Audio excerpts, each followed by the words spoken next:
అందరికీ మరణత. ఈ యొక్క శిలువ ధ్యానములో ఒక ప్రాముఖ్యమైన శిలువను గూర్చిన సంగతుల సిరీస్ని ఈ సమయంలో ప్రారంభిస్తూ ఉన్నాం. దేవదాసయ్య గారు అనేక విషయాలు శిలువను గూర్చి తెలియచెప్పారు. అలాగే అనేక పుస్తకాలు కూడా మనము శిలువను గూర్చి మనము చదువుతూ ఉంటాం. నైడార్ ఫర్దార్ గారు రాసిన పుస్తకాలు మనం చదువుతూ ఉంటాం. మరొక ప్రాముఖ్యమైన సంగతి, శిలువకు గల 50 కారణాలు ఈ దినము నుండి చెప్పాలని ఉద్దేశించి ఉన్నాను. ఇది ఒక గొప్ప బోధకుడు, మన సమకాలికుడైన జాన్ పైపర్ రాసిన 50 Reasons Why Jesus Came to Die అనే పుస్తకంలో ఉన్న సంగతులు.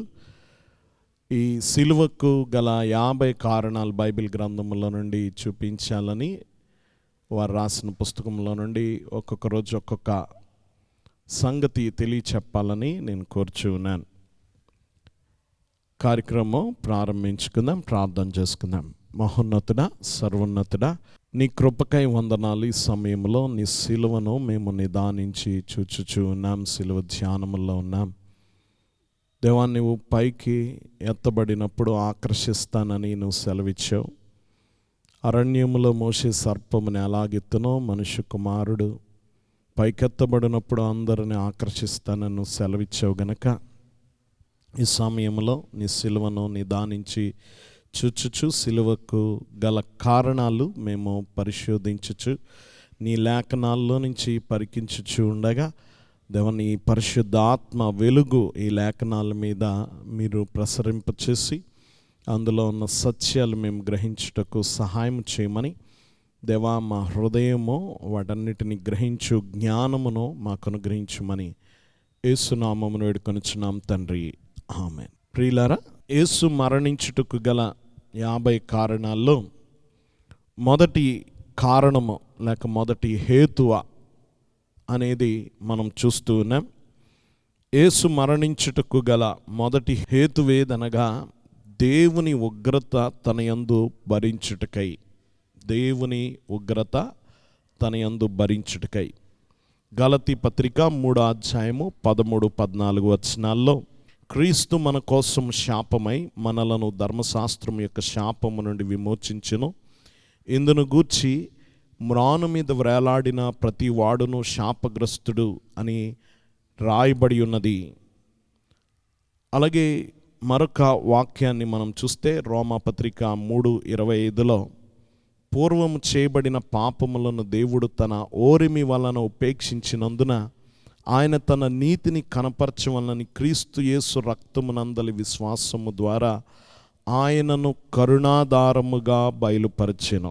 హేతువును బలపరిచి ఇంకో వాక్యం మనం చూస్తే 1 యోహాను పత్రిక 4:10లో మనము దేవుని ప్రేమించితిమని కాదు, తానే మనల్ని ప్రేమించి మన పాపములకు ప్రాయశ్చిత్తమై ఉండుటకు తన కుమారుని పంపెను. ఈ సంగతులను మనం చూసినట్లయితే దేవునిలో ఉన్న 2 ప్రాముఖ్యమైన స్వభావాలు ఇందులో కనబడుతున్నాయి. ఒకటి, దేవుడు నీతిమంతుడు.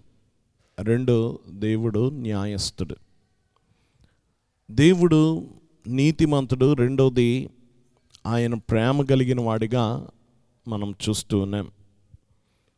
ఆయన నీతిమంతుడు కాకపోతే ఆయన కుమారుడు శిలువ శ్రమ అనుభవించాల్సిన పని లేదు.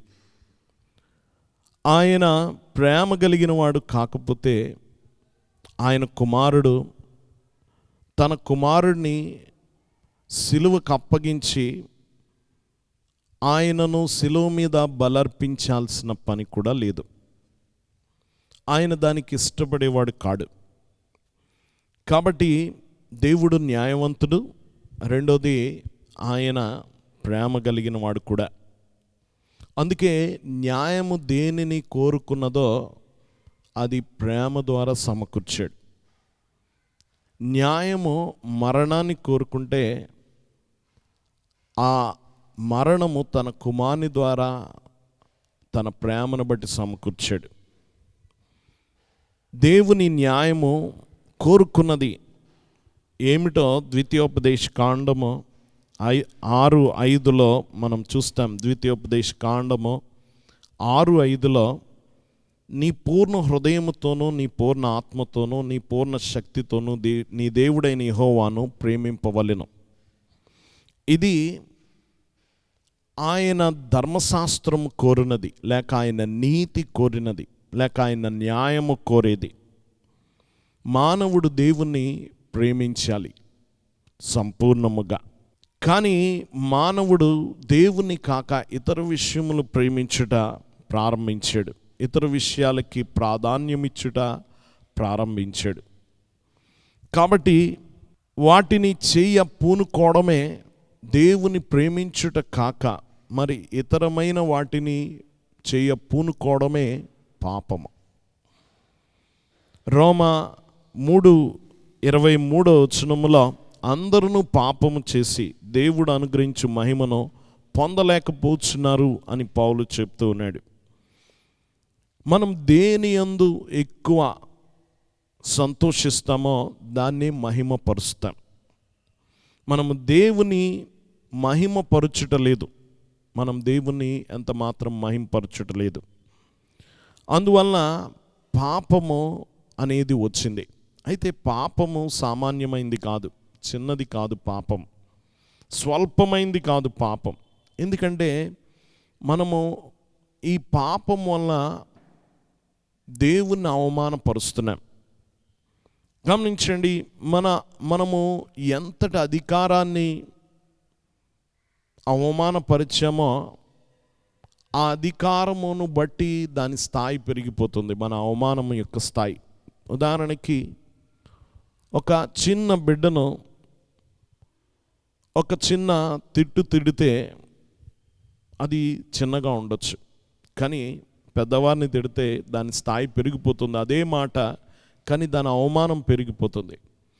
అది ఇంకా ఉన్నతమైన అధికారినో, ఒక ఉన్నతమైన స్థాయిలో ఉన్నవాడిని, ఒక మంత్రినో, ముఖ్యమంత్రినో, లేకపోతే ప్రధానమంత్రిని మనము అవమానించే వారి స్థాయిని బట్టి ఈ అవమానం యొక్క తీవ్రత పెరిగిపోతుంది. మనం స్వయముగా ఈ సృష్టికర్త అయిన దేవుణ్ణి అవమానించాం పాపము ద్వారా. కాబట్టి ఇది సామాన్యమైంది కాదు.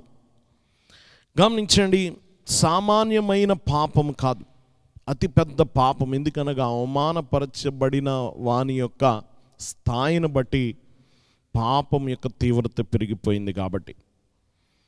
కాబట్టి మనం స్వయముగా మనల్ని సృష్టించి సృష్టిని విశ్వాన్ని కలగజేసిన వానికి వ్యతిరేకముగా పాపం చేశాం. ఆయనను ప్రేమించలేకపోవుట అతిపెద్ద పాపం.